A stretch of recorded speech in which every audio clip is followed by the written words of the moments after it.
La terre, notre terre, a besoin plus que jamais de nos plus belles pensées, ainsi que de nos joies, oui, de nos joies, en dépit de ces cataclysmes et de ces incendies qui nous brisent le cœur. L'homme de la terre, engoncé dans ses croyances matérialistes, façonné depuis des millénaires pour ne plus voir que les réalités les plus denses, ne sait plus que sa pensée est créatrice, créatrice du meilleur, créatrice du pire. On connaît les dégâts produits par la surexploitation des ressources.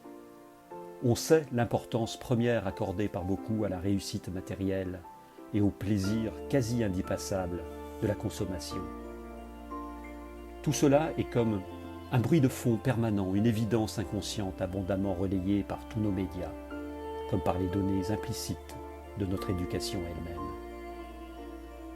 Cette évidence, instigatrice de la croissance, de la compétition, de la sélection, de l'esprit de conquête, de la course au pouvoir, constitue une certaine fréquence de la matrice qui a infiltré toutes nos représentations, qui anime nos motivations quotidiennes et donne, croit-on, du sens à nos existences.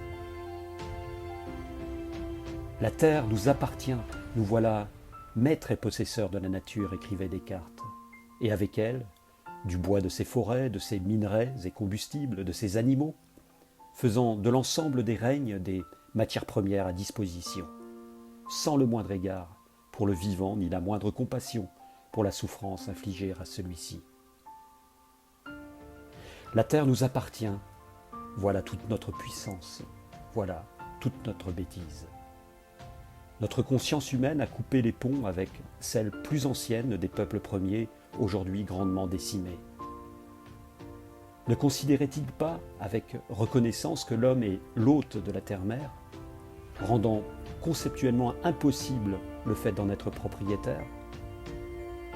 Ne lui adressait-il pas en conscience une incantation, une prière, lorsqu'il fallait retirer la vie d'un arbre ou d'un animal? Que n'a-t-on fait de notre terre? Que ne nous dit-elle aujourd'hui, sa souffrance en étant la proie des flammes ou des eaux, d'événements climatiques ou telluriques extrêmes de plus en plus nombreux?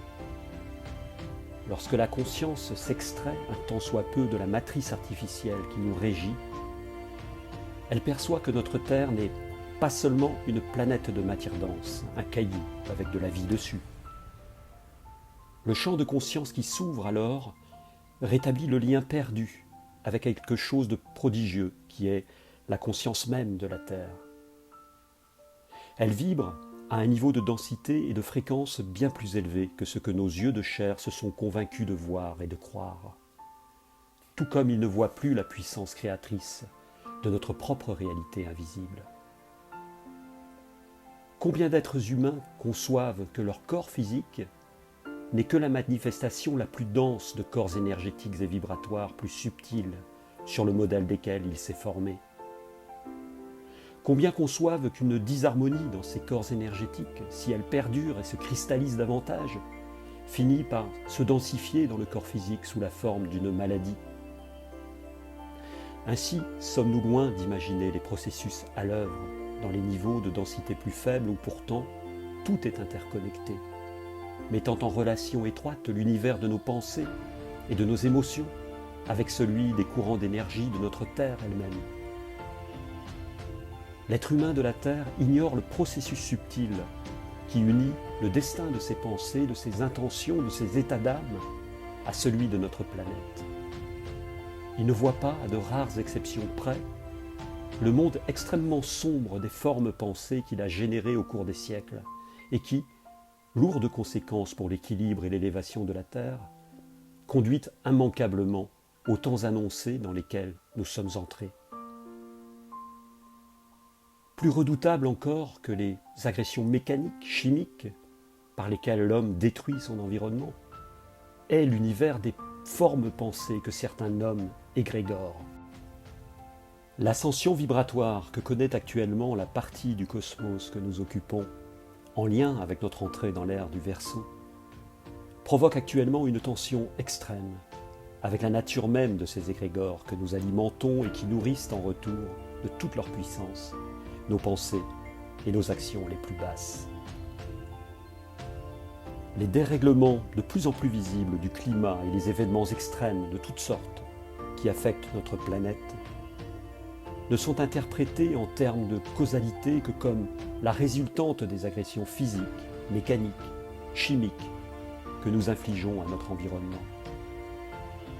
Cependant, les réactions terrestres violentes auxquelles nous assistons sont bien plus encore générées par cette nécessité impérieuse et vitale pour la Terre de se libérer bientôt de ces égrégores, comme de ceux qui les alimentent et s'en nourrissent.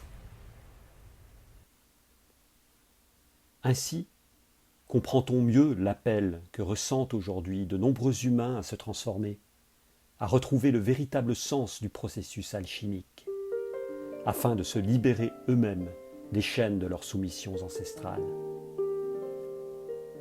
La ligne de partage entre le bien et le mal n'est pas tant face à nous qu'à l'intérieur de nous-mêmes. C'est là que réside le chemin. Nous devons sans attendre, avec force, avec toute la fougue de notre cœur, nous joindre au processus d'ascension vibratoire de la Terre. Nous devons l'aimer, nous devons nous libérer de nos ombres pour mieux ressentir sa lumière. Peut-être alors, si nous parvenons à suffisamment nous élever et à être assez nombreux, amoindrirons-nous, peu ou prou, la violence des mouvements telluriques et des mouvements d'eau annoncés. Notre pensée est créatrice, je le rappelle, et notre joie, notre amour, plus indispensable que jamais. Joignons nos forces dans une prière à la terre. Redevenons ses enfants pour le temps que nous sommes ici, en harmonie avec les lois de notre Créateur. Le monde qui vient est déjà là, en germe, dans nos consciences comme dans la conscience de la Terre. Le temps est donc venu de vibrer à l'unisson et d'enterrer la hache de la dualité.